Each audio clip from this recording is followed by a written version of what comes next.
ನಮಸ್ಕಾರ ಸ್ನೇಹಿತರೆ, ನಾ ಕಂಡ ಭಾರತ ಯೂಟ್ಯೂಬ್ ಚಾನಲ್ಗೆ ಸ್ವಾಗತ ಸುಸ್ವಾಗತ. ಇವತ್ತಿನ ದಿವಸ ನಾನು ಬಂದಿರುವುದು ಬೆಳಗಾವಿ ಜಿಲ್ಲೆ ಹುಕ್ಕೇರಿ ತಾಲೂಕಿನ ಶ್ರೀ ನಿರ್ವಾಣೇಶ್ವರ ದೇವಸ್ಥಾನಕ್ಕೆ ಬರ್ತಾ ಇದ್ದೀನಿ. ಇದು ಹುಕ್ಕೇರಿ ತಾಲೂಕಿನ ಗೋಡಿಗೇರಿ ಗ್ರಾಮ, ಅಂದ್ರೆ ಹುಕ್ಕೇರಿ ತಾಲೂಕಿನ ಕೊನೆಯ ಗ್ರಾಮ, ಗಡಿ ಭಾಗ ಮತ್ತು ಗೋಕಾಕ್ ತಾಲೂಕಿನ ಗಡಿ ಭಾಗಕ್ಕೆ ಹೊಂದಿಕೊಂಡಂತ ಗ್ರಾಮ. ಈ ಊರಿನ ವಿಶೇಷವಾಗಿ ಈ ಗ್ರಾಮದಲ್ಲಿ ಜನಿಸಿದಂತ ಒಬ್ಬ ವ್ಯಕ್ತಿಯವರು ಜ್ಞಾನಪೀಠ ಪ್ರಶಸ್ತಿ ಪುರಸ್ಕೃತರು ಶ್ರೀಯುತ ಚಂದ್ರಶೇಖರ್ ಕಂಬಾರ್ ಅವರು ಜನಿಸಿದಂತ ಗ್ರಾಮ. ಈ ಗ್ರಾಮದಲ್ಲಿ ಒಂದು ಪಕ್ಕದಲ್ಲಿ ಒಂದು 2-3 ಕಿಲೋಮೀಟರ್ ದೂರದಲ್ಲಿ ಒಂದು ಬೆಟ್ಟದ ಮೇಲೆ ಒಂದು ದೇವಸ್ಥಾನ ಇದೆ. ಅದಕ್ಕೆ ನಿರ್ವಾಣೇಶ್ವರ ದೇವಸ್ಥಾನ ಅಂತ ಹೇಳ್ತಾರೆ. ಆ ದೇವಸ್ಥಾನದ ಬಗ್ಗೆ ಅಲ್ಲಿ ಏನೇನದಾವ ವಿಶೇಷತೆ ಮತ್ತು ಅಲ್ಲಿ ಗುಹೆಯಲ್ಲಿರುವಂತ ದೇವ್ರ ಬಗ್ಗೆ ಮತ್ತು ಇವೆಲ್ಲ ವಿವರಗಳನ್ನು ನೀಡ್ತೀನಿ. ನನ್ನ ಜೊತೆಗೆ ಒಂದಿಬ್ರು ಹಿರಿಯರು ಇಲ್ಲಿ ಬಂದಿದ್ದಾರೆ. ಅವರು ಈ ದೇವಸ್ಥಾನದಲ್ಲಿ ಪವಾಡಗಳು ಮತ್ತು ವಿಶೇಷತೆಗಳನ್ನು ಹೇಳುತ್ತಾರೆ. ಡಾಕ್ಟರ್ ಚಂದ್ರಶೇಖರ್ ಕಂಬಾರ್ ಅವರ ಹುಟ್ಟೂರಾದಂತ ಗೊಡಿಗೇರಿ ಗ್ರಾಮದ ನಿರ್ವಾಣೇಶ್ವರ ದೇವಸ್ಥಾನ ಬಗ್ಗೆ ಒಂದಷ್ಟು ಮಾಹಿತಿ ಕೊಡ್ತಾ ಇದ್ದೀನಿ. ದಯವಿಟ್ಟು ಈ ವಿಡಿಯೋನ ಪೂರ್ತಿ ನೋಡಿ, ಯಾವುದು ಸ್ಕ್ರಿಪ್ಟ್ ಮಾಡದೆ. ಸಾಧ್ಯ ಇದ್ರೆ ಮುಂದೆ ನಾನು ಯಾವಾಗಲೂ ನಮ್ಮ ಸಾಹಿತಿಗಳಾದಂಥ ಡಾಕ್ಟರ್ ಚಂದ್ರಶೇಖರ್ ಕಂಬಾರ್ ಅವ್ರನ್ನ ಭೇಟಿ ಮಾಡಿ ಅವ್ರನ್ನೂ ಸಹಿತ ಅವ್ರ ಸಾಹಿತ್ಯದ ಬಗ್ಗೆ ಒಂದಷ್ಟು ವಿಷಯಗಳನ್ನು ಅವ್ರ ಜೊತೆನೂ ಚರ್ಚೆ ಮಾಡುವ ವಿಚಾರವಾಗಿದ್ದೀನಿ. ಸದ್ಯಕ್ಕೆ ಈಗ ನಿರ್ವಾಣೇಶ್ವರ ದೇವಸ್ಥಾನ ಮಾಹಿತಿ ಕೊಡ್ತೀನಿ. ನಂತರ ಅವ್ರ ಸಾಹಿತ್ಯದ ಬಗ್ಗೆ ಒಂದು ಸ್ವಲ್ಪ ಚರ್ಚೆ ಮಾಡೋಣ. ನಮಸ್ಕಾರ ಸ್ನೇಹಿತರಿಗೆ. ನಾನು ತೋರಿಸ್ತಾ ಇರುವಂಥ ರಸ್ತೆ ಹಿಡಕಲ್ ಜಲಾಶಯ ಮತ್ತು ಗೋಕಾಕ ಮಧ್ಯದಲ್ಲಿರುವಂಥ ರಸ್ತೆ, ಜಿಲ್ಲಾ ಮುಖ್ಯ ರಸ್ತೆ ಇರುತ್ತೆ. ಈ ರಸ್ತೆಯಲ್ಲೇ ಗೊಡಿಗೇರಿ ಗ್ರಾಮದಿಂದ ಸುಮಾರು 3 ಕಿಲೋಮೀಟ್ರು ಮತ್ತು ಹಿಡಕಲ್ ಜಲಾಶಯದ 4 ಕಿಲೋಮೀಟ್ರು, ಅಂದರೆ ಮಧ್ಯದಲ್ಲಿರುವಂಥ ಬೆಟ್ಟದ ಮೇಲೆ ಈ ನಿರ್ವಾಣೇಶ್ವರ ದೇವಸ್ಥಾನ ಇದೆ. ಈ ರೀತಿ ಬಂದು ನಾವು ಇಲ್ಲೊಂದು ಮತ್ತೆ ರೋಡ್ ಇದೆ. ಈ ರೋಡ್ ಮೂಲಕ ನಾವು ಮಹಾದ್ವಾರ ಮೂಲಕ ನಾವು ಹೋಗಬೇಕು. ಈಗ ಹೋಗ್ತಾ ಈ ಗುಡ್ಡದ ಮೇಲೆ ಹೋದಾಗ ಅಲ್ಲಿ ನಮಗೆಲ್ಲ ಸಿಗುತ್ತೆ ದೇವಸ್ಥಾನ ಮೇಲೆ.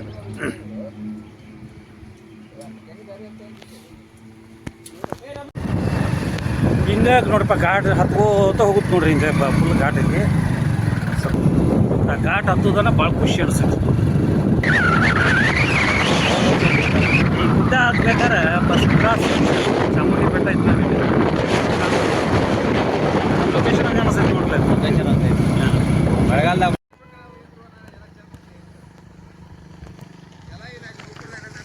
ಸೂರ್ಯನ ಬಿಸಿಲಕ್ಕಾಗಿ ಸ್ವಲ್ಪ ರಿಫ್ಲೆಕ್ಟ್ ಆಗ್ತಾ ಇದೆ, ಸರಿಯಾಗಿ ಕಾಣ್ತಾ ಇಲ್ಲ.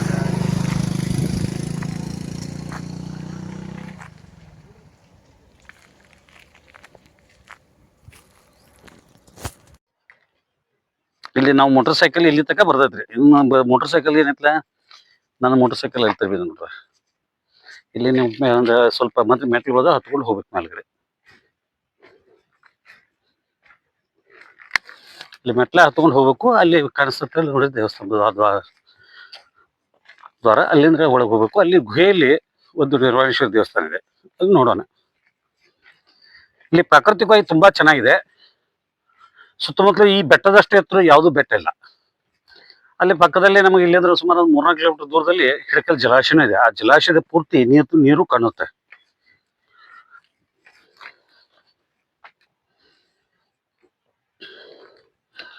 ಪ್ರಾಕೃತಿಕ ಸೌಂದರ್ಯ ತುಂಬಿರುವಂತ ಜಾಗ ನೋಡಿ. ಪಶ್ಚಿಮ ದಿಕ್ಕಿಗೆ ಸೂರ್ಯ ಇರುವುದಂದ್ರೆ ಆ ಕಡೆ ಪಶ್ಚಿಮ ದಿಕ್ಕಿಂದ ಏನು ಸರಿಯಾಗಿ ಕಾಣೋದಿಲ್ಲ. ಹಿಡಕಲ್ ಜಲಾಶಯ ಕಾಣ್ತಾ ಇಲ್ಲ.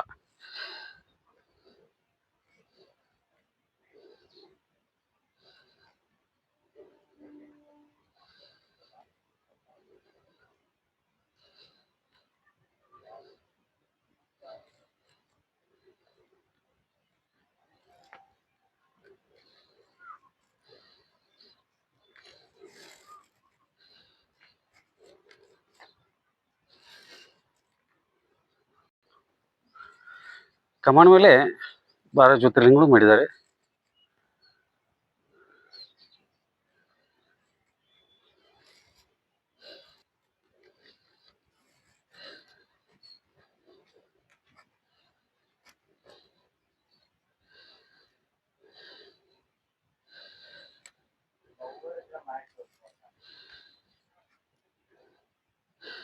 ಈ ಗುಹೆಯಲ್ಲೇ ನೈಸರ್ಗಿಕ ನಿರ್ಮಾಣವಾದಂತ ಈ ಗುಹೆಯಲ್ಲೇ ನಿರ್ವಾಣೇಶ್ವರ ದೇವರು ಇರುವುದು. ಒಳಗೆ ದೇವ್ರಿಗೆ ಹೋಗೋಣ ಸ್ನೇಹಿತರೆ. ಇಲ್ಲಿ ಗುಡ್ಡದ ಮೇಲೆ ಫಸ್ಟ್ ಹತ್ತಿದ ಕೂಡಲೇ ನಮಗೆ ಫಸ್ಟ್ ಸಿಗೋದು ಗಣಪತಿ ಮಂದಿರ. ಈ ಮಂದಿರದಲ್ಲಿ ವಿಶೇಷವನ್ನ ತೋರಿಸ್ತೀವಿ ನೋಡಿ. ಎಲ್ಲಾ ಕಡೆ ಗಣಪತಿ ಬಲಕ್ಕೆ ಎಡಮೂರಿಸುವ ಗಣಪತಿ ಇರುತ್ತೆ, ಎಡಕ್ಕೆ ಗಣಪತಿ ಸೊಂಡಿ ಇರುತ್ತೆ. ಆದ್ರೆ ಇದು ಗಣೇಶಂದು ಬಲಕ್ಕೆ ತಿರುಗಿರುವಂತ ಸೊಂಡಿ ಇದೆ. ಬಲಮೂರಿ ಗಣಪತಿ ಅಂತಾರೆ ಇದಕ್ಕೆ. ನಾನು ಇಷ್ಟು ವಿಡಿಯೋಗಳು ಮಾಡಿದ್ರೆ ಎಲ್ಲೂ ಬಲಮೂರಿ ಗಣಪತಿ ಕಂಡಿರಲಿಲ್ಲ. ಫಸ್ಟು ನಂದು ಬಲಮೂರಿ ಗಣಪತಿ ಕಂಡಿರೋದು. ನಮ್ಮ ಬಲಮೂರಿ ಗಣಪತಿ ದರ್ಶನ ನಂತರ ದೇವಿಯ ದರ್ಶನ ಮಾಡೋಣ. ಇಲ್ಲಿ ಶಿವನ ದೇವಸ್ಥಾನ ಒಂದಿದೆ, ಶಿವನ ಮೂರ್ತಿನೂ ಇದೆ. ಇಲ್ಲಿ ವಿಶೇಷ ಶಿವನ ಪೂಜೆ ಇಲ್ಲಿ ಆಗುದಿಲ್ಲ, ಮೂರ್ತಿ ಇದೆ. ಇಲ್ಲಿ ಶಿವನ ಮೂರ್ತಿನೇ ಇದೆ ನೇರವಾಗಿ. ಅದರ ಮುಂದೆ ನಂದಿ ಉಲ್ಟಾ ಕೂತಿದ್ದಾನೆ, ಆದ್ರೆ ಶಿವ ಎದುರಿಗೆ ನಿಂತಿರ್ತಾನೆ. ಇಲ್ಲಿ ಅಪೋಸಿಟ್ ಅಂದ್ರೆ ಬೆನ್ನ ಮಾಡಿದ್ದಾನೆ. ಇದು ನಂದಿ ಉಲ್ಟಾ ಇದೆ, ಅಂದ್ರೆ ಶಿವ ಹಿಂದಿದ್ದಾನೆ, ಮುಂದೆ ನಂದಿ, ಆದ್ರೆ ಮುಖ ಈ ಕಡೆ ಇದೆ, ಉತ್ತರ ದಿಕ್ಕಿಗೆ. ನಾನು ಮೊಬೈಲ್ ಮಾತ್ರ ಒಳಗೆ ಹೋಗುತ್ತೆ, ನನಗೆ ಹೋಗಕ್ಕಾಗೋದ ವೈಯಕ್ತಿಕವಾಗಿ. ದೇವರು ಚಿಕ್ಕ ದೇವರದೇ. ಇದು ಗುಹೆಲಿದೆ, ನನಗೆ ಇಳಿಯಕ್ಕಾಗಲ್ಲ ಅನ್ನೋ ಕಾರಣಕ್ಕಾಗಿ ಸೆಲ್ಫಿ ಸ್ಟಿಕ್ ನ ಒಳಗೆ ಬಿಟ್ಟು ಟಾರ್ಚ್ ಬಿಟ್ಟಿದ್ದೀನಿ. ದಿಗಂಬರೇಶ್ವರ ದೇವರ ನಂತರ ಇಲ್ಲಿ ಗುಹೆ ಮತ್ತೆ ಗುಹೆಯೊಳಗೆ ನಿರ್ವಾಣೇಶ್ವರ ದೇವಸ್ಥಾನಕ್ಕೆ ಹೋಗೋಣ.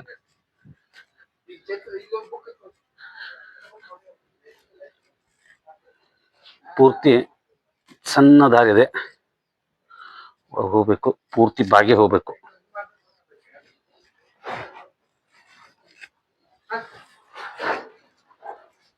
ಪೂರ್ತಿ ಗುಹೆಯಲ್ಲಿದೆ.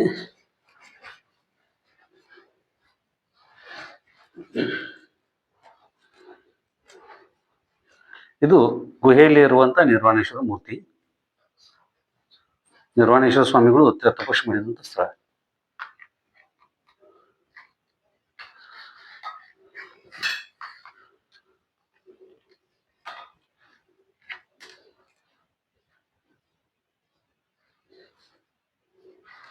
ಗುಹೆ ತುಂಬಾ ಒಳಗಿದೆ, ಅವ್ರಿಗೆ ಜಾಸ್ತಿ ಇಲ್ಲ, ಸ್ವಲ್ಪ ಇದೆ ಗುಹೆ.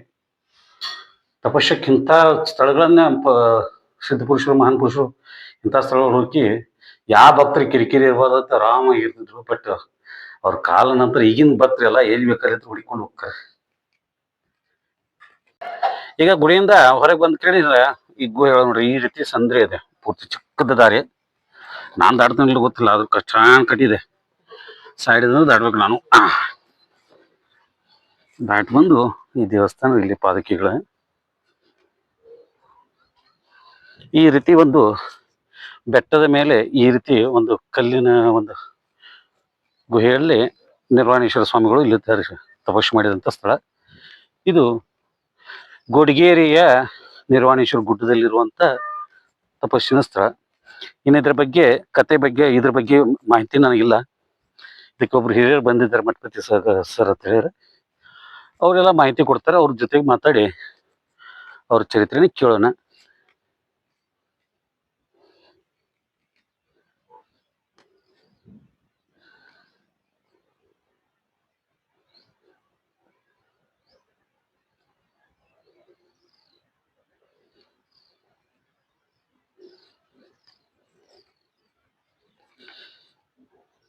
ನಮಸ್ಕಾರ ರೀ. ನಮಸ್ಕಾರ ರೀ. ತಮ್ದು ಪೂರ್ತಿ ಹೆಸರೇನ್ರಿ? ಬಾಳಯ್ಯ ಗುರುಪಾದಯ್ಯ ಮಠಪತಿ ಅವರು. ಹೌದ್ರಿ, ಯಾವ್ರವ್ರು ನೀವ್ರಿ? ನಾವು ಗೋಡಿಗೆರೆ ಸರ್.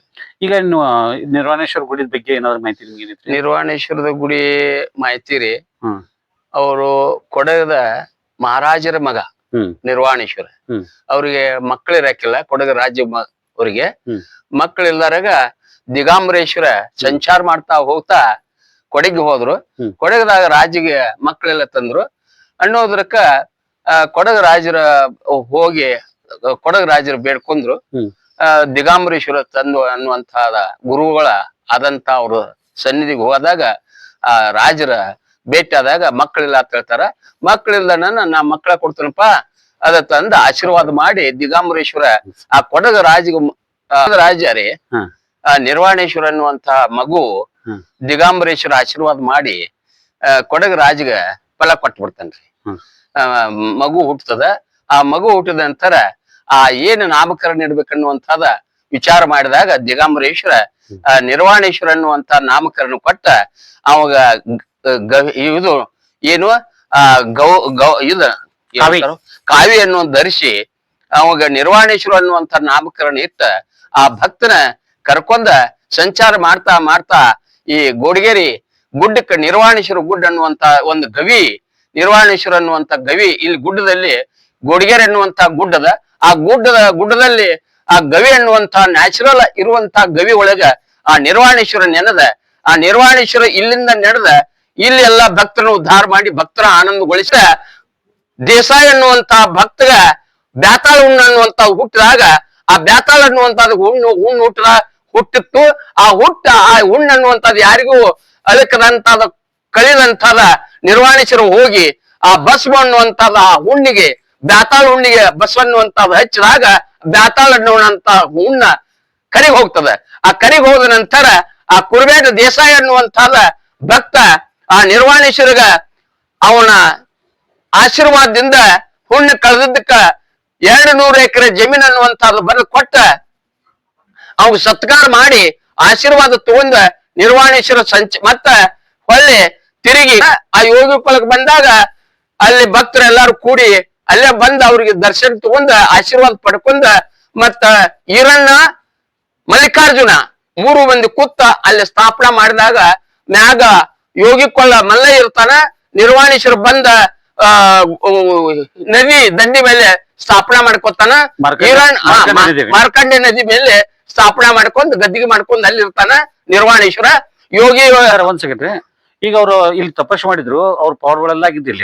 ಇಲ್ಲಿ ಪವಾಡ ಆದಂತ ಗೋಡಗೇರಿಯಲ್ಲೇ ಪವಾಡ ಆದದ್ದು. ಅವ್ರ ಸಮಾಧಿಗಿದ್ದ ಯೋಗಿ ಕೊಳದಾಗೇನ್ರಿ? ಯೋಗಿ ಕೊಳದಾಗ ಆಗ್ಯದ ಸಮಾಧಿ. ಆದ್ರ ಫಸ್ಟ್ ಪ್ರಥಮ ಬಂದದ್ದು ಗೋಡಗೇರಿಗೆ ಅನ್ನುವಂತಾದ ಚರಿತ್ರೆ ಒಳಗೆ ಬಂದದ್ದು. ಅದಕ್ಕ ಇದು ಎಷ್ಟು ವರ್ಷದ ಹಿಂದಿಂದ ಇರ್ಬೋದು? ಇದು ಅಂದಾಜ್ರಿ ಅದ 200 ಇವರು ಎಲ್ಲ ಒಂದೇ ಸಮಕಾಲೀನರೇನ್ರಿ? ಇರ್ಬೋದ್ರಿ ಸರ್, ಅದು ಅಷ್ಟು ನನಗ್ ಮಾಹಿತಿ ಇಲ್ಲ. ಆದ್ರ ಅದು 200 ವರ್ಷ ಹಿಂದಿನ ಮಹಾತ್ಮರ ಇರಬಹುದು. ಹಂಗ್ರಿ ಅದಕ್ಕೆ ಇಲ್ಲಿ ಬಂದ ನಿರ್ವಾಣೇಶ್ವರ ತಪಸ್ಸು ಮಾಡಿದಂತ ಸ್ಥಾನಕ್ಕ ಇಲ್ಲಿ ಗಜಲಿಂಗೇಶ್ವರ ಅಂತ ಒಬ್ಬ ಬೀರದೇವರು ಇರ್ತಾನ. ಆ ಬೀರದೇವರು ನಿರ್ವಾಣೇಶ್ವರು ಇಬ್ರು ಕೂತಿಲ್ಲಿ ತಪಸ್ಸು ಮಾಡಿ ನಿರ್ವಾಣೇಶ್ವರ ಅನ್ನುವಂತಾದ ಗಜಲಿಂಗೇಶ್ವರ ಸ್ಥಾನ ಮಾಡ್ಕೊತಾನ. ಅವು ಮ್ಯಾಗ ಇಲ್ಲಿ ಗುಡಿ ಅದ, ಅವ್ ಸ್ಥಾಪನಾ ಮಾಡ್ಕೊಂಡಾನ ಮ್ಯಾಲ್ಗಡೆ ಇಲ್ಲೇ ಅವನ ಹತ್ರ ನಿರ್ವಾಣೇಶ್ವರ ಹತ್ರ. ಅದ್ರ ನಂತರ ಬಗ್ಗೆ ಸಾಕಷ್ಟು ಮಾಹಿತಿ, ಒಳ್ಳೆ ಮಾಹಿತಿಗಳು ಕೊಟ್ಟಿರಿ. ಸೌಂಡ್ ನಿಮ್ದಂತೆ ಭಾರಿ ಬರುವಂತ ಸೌಂಡ್ ಇತ್ತು. ನಿಧಾನವಾಗಿ ತೊಂದ್ರು ಸಹ ಚೆನ್ನಾಗಿ ಬಂದ್ರಿ, ಒಳ್ಳೆ ವಿಷಯವನ್ನು ಕೊಟ್ಟಿದ್ರಿ. ನಿರ್ವಾಣೇಶ್ವರ ಸ್ವಾಮಿಗಳ ಬಗ್ಗೆ ಮಾಹಿತಿ ಕೊಟ್ಟದಕ್ಕೆ ನಿಮ್ಗ ನನ್ನ ಹೃದಯಪೂರ್ವಕ ಧನ್ಯವಾದಗಳು. ನಮಸ್ಕಾರ. ನಮಸ್ಕಾರ. ನಮಸ್ಕಾರ.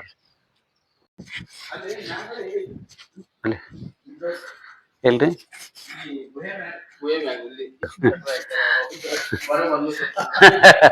ಹುಲಿ ಬರ್ತೈತಾರ ಏನ್ರಿ?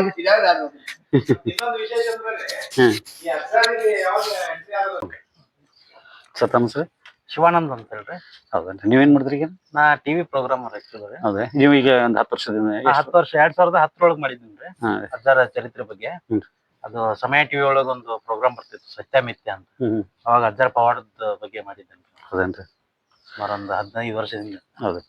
ಈಗ ವಿಶೇಷ ಪವಾಡಗಳು ಏನಾಗಿದ್ದು ನಿಮ್ಗೇನೋ ಮಾಹಿತಿ? ಪವಾಡ ಅಂದ್ರೆ ನಾ ಕನ್ಕೊಂಡಂಗ್ರಿ ನಮ್ದು ಇದೇ ಊರ್ರಿ ಗೋಡಗೇರಿನ.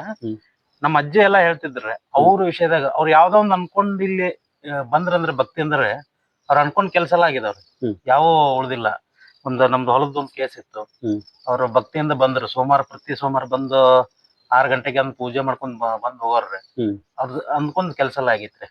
ಈಗ ನಾನು ಈಗ SSLC ಓದ್ಬೇಕಾರ ಅವಾಗ ಅಷ್ಟೊಂದೇನ ಈಗ ಕೆಲವೊಂದ್ ಸ್ವಾಮಿ ವಿವೇಕಾನಂದ ಹೇಳ್ತಾರ್ರಿ, ಅನುಭವ ಕಲಿಸುವಂತ ಪಾಠನ ಜಗತ್ನಾಗ ಯಾವ ವಿಶ್ವವಿದ್ಯಾಲಯದಾಗ ಕಲ್ಸಕ್ ಆಗಲತ್ರಿ.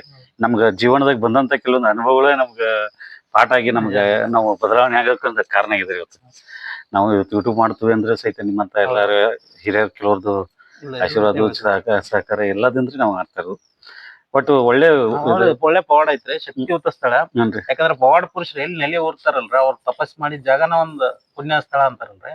ಹಂಗ ಈ ಸ್ಥಳ ಒಂದ್ ಪುಣ್ಯ ಸ್ಥಳನೇ. ಆಕ್ಚುಲಿ ನನ್ನ ಪರ್ಸನಲ್ ಲೈಫ್ ಒಳಗೂ ರೀ, ನಾನು ಈ ಟಿವಿ ಸೇರೋಕ್ ಮುಂಚೆ ಪ್ರತಿ ವಾರ ಬರ್ತಿದ್ರಿ. ಈ ವಾರ ಕೆಲಸ ಮಾಡ್ತಿದ್ರಿ? ಈಗ ಹೊರಗಡೆಯಿಂದ ಮಾಡ್ತೀನಿ. ಈಗ ಯಾವ ಚಾನಲ್ ಮಾಡ್ತೀವಿ? ಅದ ಎಲ್ಲ ಚಾನಲ್ಗಳಿಗೆ ಇದ್ ಮಾಡ್ತಿರ್ತಾರೆ ಹೊರಗಡೆಯಿಂದ. ಎಂಪ್ಲಾಯ್ ಆಗಿಲ್ಲ ಈಗ, ಸುಮಾರು 12-13 ವರ್ಷ ಮಾಡ್ತಿದಾರ ಅಷ್ಟೇ. ಸರಿ. ಈಗ ಪ್ರೋಗ್ರಾಮರ್, ರಿಪೋರ್ಟಿಂಗ್ ಮಾಡಲ್ಲ. ಒಂದ್ ಒಳ್ಳೆ ಶಕ್ತಿಯುತ ಸ್ಥಳ ಸರ್. ಮತ್ತೆ ಇದು ಹುಲಿ ಬಂದು ಹೋಗಿತ್ತು ಅದು ಹುಲಿ ಬಂದದ್ದು ಅಂದ್ರೆ ಅವರು ಅಜ್ಜಾರ್ ಇಲ್ಲಿ ತಪಸ್ ಮಾಡ್ಬೇಕಾದ್ರೆ ಹುಲಿ ಬಂದು ಅವ್ರ ಪಕ್ಕದಾಗ ಕುತ್ಕೊತಿತ್ತಂತಾರೆ. ಈಗ ಹುಲಿ ಮೊದಲಿತ್ರಿ ಒಟ್ಟಿಗೆ. ಇತ್ತಿತ್ರಿ ಅಂದ್ರೆ ಮೊದಲು ಕಾಡು ಇತ್ತೇನ್ರಿ ಇದು? ದಟ್ಟಕ ಅರಣ್ಯ ಅಲ್ಲ ಇದು. ಈಗ ಏನಿದ ಆಧುನಿಕ ಜಗತ್ ಇದಾಯ್ತಲ್ರಿ, ಅವಾಗಿಂದ ಇದೆಲ್ಲ ಸ್ವಲ್ಪ ಎಲ್ಲ ಗಿಡ ಓಪನ್ ಆಗ್ತಾ ಇದೆ. ಎಲ್ಲ ಕಾಡು ನಾಶ ಆಗಿ ಇದು ಹೋಯ್ತ್ರಿ. ಮೊದಲು ಹುಲಿ ಇರೋ ಜಾಗ ನನ್ನದು. ಇಲ್ಲಿ ಗುಹೆನೂ ಅದಾವಲ್ಲ ನೋಡಿರ್ಬೋದು, 2 ಗುಹೆ ಅದಾವ, 2 ಹುಲಿ ಗವೆ ನನ್ನ. ಹೌದನ್ರಿ. ಅಂದ್ರ ಮೇಲ್ಗಡೆಯಿಂದ ಒಂದ್ ಇದೈತಿ, ಓಪನ್ ಇದೈತ್ರಿ ಅದ್ ಮೇಲ್ಗಡೆ ವಿಂಡೋರ್, ಅಲ್ಲಿಂದ ಮಾಂಸ ಹಾಕ್ತಿರಂತ ಒಂದ್ ಪ್ರತೀತಿ ಐತ್ರಿ ಅದ. ಮತ್ತೆ ಇನ್ನೊಂದು, ನಾವು ಡಾಕ್ಟರ್ ಚಂದ್ರಶೇಖರ್ ಕಂಬಾರ್ ಅವರು ನಿಮ್ಮೂರವರು ಜ್ಞಾನಪೀಠ ಪ್ರಶಸ್ತಿ ಪುರಸ್ಕೃತರು. ಹೌದು. ಅವರು ಒಂದ್ಸರಿ ನಾವು ಯಾವ್ದೋ ಒಂದು ಕಾರ್ಯಕ್ರಮದಲ್ಲಿ ನಾವ್ದು ವೀಕೆಂಡ್ ವಿತ್ ರಮೇಶ್ ಕಾರ್ಯಕ್ರಮ ಒಳಗ್ರಿ ಅವ್ರು ಹೇಳ್ತಾ ಇದ್ರು, ನಾವು ಗುಡ್ಡದ ಬಗ್ಗೆ, ಹೊಳೆ ಬಗ್ಗೆ ಹಿಂಗೆಲ್ಲ ಕವನ ಬರ್ತದೆ. ಬಹುಶಃ ಅವ್ರು ಇದೇ ಗುಡ್ಡದ ಮೇಲೆ ಅದ್ರ ಮೇಲೆ ಬರ್ತದ್ರೇನ್ರಿ ಕತೆಗಳು, ಹಾಡುಗಳು? ಬರ್ದಿರ್ಬೋದ್ರಿ. ಅದ್ರ ನಮ್ಮ ಅವಾಗ ಇನ್ನೂ ಚಿಕ್ಕವ್ರ ನಾನು ಹುಟ್ಟಿರ್ಲಿಲ್ಲ. ಅವಾಗ ಅವ್ರ ಬಂದೈತಿ ಅಂದ್ರ ಅವರಿಗೆ ಈ ಅಜ್ಜಾರ್ದು ಒಂದು ಶಕ್ತಿ ಸ್ಥಳದಾಗ ಅವ್ರು ಹುಟ್ಟಿದಾರ ಅದು ಒಂದು ಕಾರಣ ಅಂತ ಹ್ಞೂನ್ರಿ. ಸರಿ, ಓಕೆ. ನೀವು ಇಷ್ಟು ಮಾಹಿತಿ ಕೊಟ್ಟು ಸರ್. ಸ್ನೇಹಿತರೆ, ನಾನು ಇಲ್ಲಿವರೆಗೆ ತೋರಿಸಿದಂತ ನಿರ್ವಾಣೇಶ್ವರದ ಬೆಟ್ಟದ ಬಗ್ಗೆ ಮತ್ತು ಪವಾಡಗಳ ಬಗ್ಗೆ ಮತ್ತು ಅಲ್ಲಿ ವಿಶೇಷತೆಗಳನ್ನೆಲ್ಲಾನು ತೋರಿಸಿದ್ದೀನಿ. ಇದೆಲ್ಲ ನಿಮ್ಗೆ ಇಷ್ಟ ಆಗಿದ್ರೆ ನಾ ಕಂಡ ವಾರ್ತಾ ಯೂಟ್ಯೂಬ್ ಚಾನಲ್ ಸಬ್ಸ್ಕ್ರೈಬ್ ಮಾಡ್ಕೊಳ್ಳಿ. ನಿಮ್ಮ ಸ್ನೇಹಿತರಿಗೆ ವಿಡಿಯೋನ ಶೇರ್ ಮಾಡಿ ಅಂತ ವಿನಂತಿಸ್ಕೊಳ್ತೀನಿ. ಧನ್ಯವಾದಗಳು.